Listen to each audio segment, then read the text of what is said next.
Hello everybody, and welcome to another GovGrants tutorial video. My name is David Dabb, and today we're going to be covering secondary user registration. So once you've registered your organization, you'll receive an email from Salesforce to come in and set your passwords. That way you can log into the system. I've already taken care of that, and now I'm logged into GovGrants as the authorized organization representative for this organization, this test user. Now, this authorized organization representative is going to be responsible for taking care of everything that the organization has to do within GovGrants. That doesn't mean that they have to do everything themselves, they're just responsible for it. So what the authorized organization representative can do is they can come into their organization profile and they'll be able to add contacts to their profile and invite them to register as secondary users. That way these secondary users can come in and they can assist in completing all of the various things that you'll have to complete in GovGrants, like applications, progress reports, payment requests, that kind of stuff. So once you're on your organization profile, you'll scroll down, and here you'll see a contacts table. And you can see I've already added a contact here. To add a contact, all you'll do is you'll simply click this new button here. It's going to open up a pop-up window. And a contact doesn't necessarily have to be a user. It could just be a contact, someone to reach out to. Someone who doesn't necessarily have to log in, but is information that's important to the organization. Maybe someone that LMG will have to reach out to at some point. But contacts can become secondary users. So we're going to fill out this pop-up window here. I'm going to go ahead and say my first name is Test. My last name is Contact2 because I'm very creative here. I'm going to give them a phone number. Going to give them an email of test contact2.85 because we're just doing 85 for this organization. Going to set their role as secondary. You can see there's also non-user primary, but I'm going to set secondary here. You can select a contact type if you like. You don't have to. For address, I'm just going to put an address in here.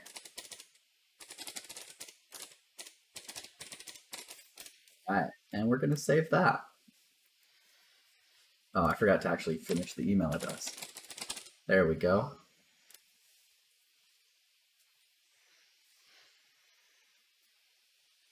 Once this saves, it's going to refresh the window, so that way we can confirm the information. If we need to change something, we can click Edit, come back in there and fix it. Once we close the window, the table here is going to refresh. And now here you can see in the table, I've got these two contacts. And in this actions column here, you're going to see two paper airplane icons, one for each contact. This icon is what we're going to use to send the invitation for this contact to register in as a secondary user. So to do that, let's go ahead and just click the paper airplane icon here, the send invitation icon. And that's going to let you know that an email has been sent successfully. So let's go ahead and access this contact's email inbox and let's wait for that email to come in. I'm just using Yotmail here because you don't need a password to access the email. It's just throwaway emails. And we're going to have to wait for a little while for the email to come in.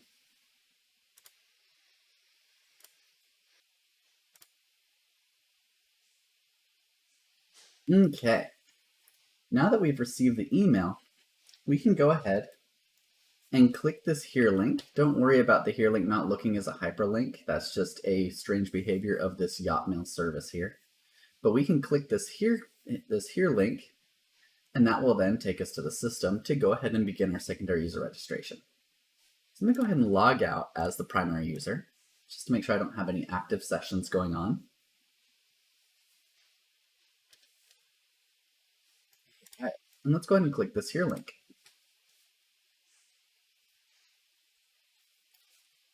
Now from here, if you're already familiar with the with the organization registration process, you're going to find that it's extremely similar. So now that I've clicked the here link, you can see that our secondary user here, they have to agree to this user agreement.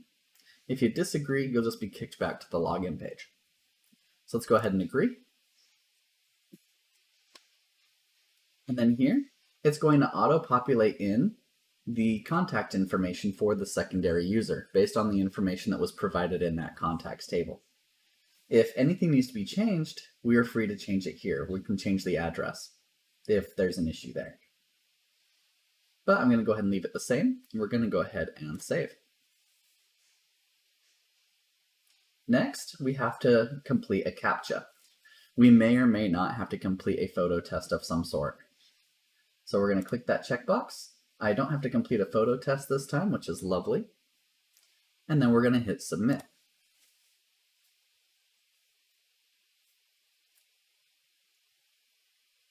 Once that submits, you can see here, you get a confirmation message saying that your registration has been complete and that you'll receive an email from Salesforce with your username and password. So your username is going to be the same as your email address. Your password, you'll be given an email from Salesforce to go ahead and set your password. So let's come back to our email inbox and let's wait for that email from Salesforce. All right, and there we go. There's our email from Salesforce. Now, usually, this is a link here. Don't worry about it not being a link in this case. Again, it's a Yotmail thing.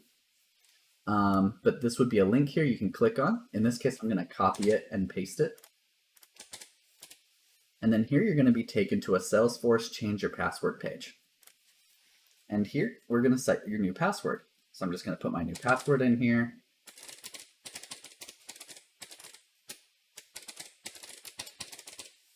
And then hit Change Password. And now that you've got your username and your password set, you can now log into the system as our test contact here. And that's pretty much all there is to secondary user registration.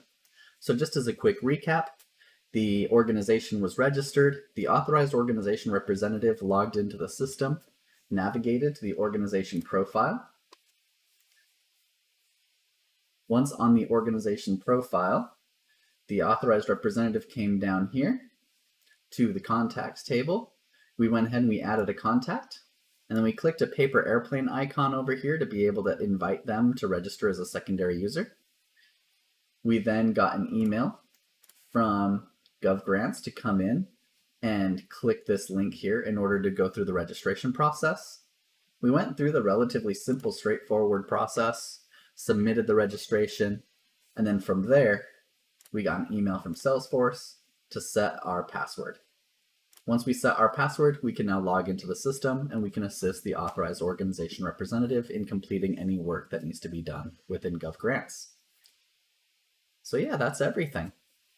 As always, I hope that this video was informative and helpful.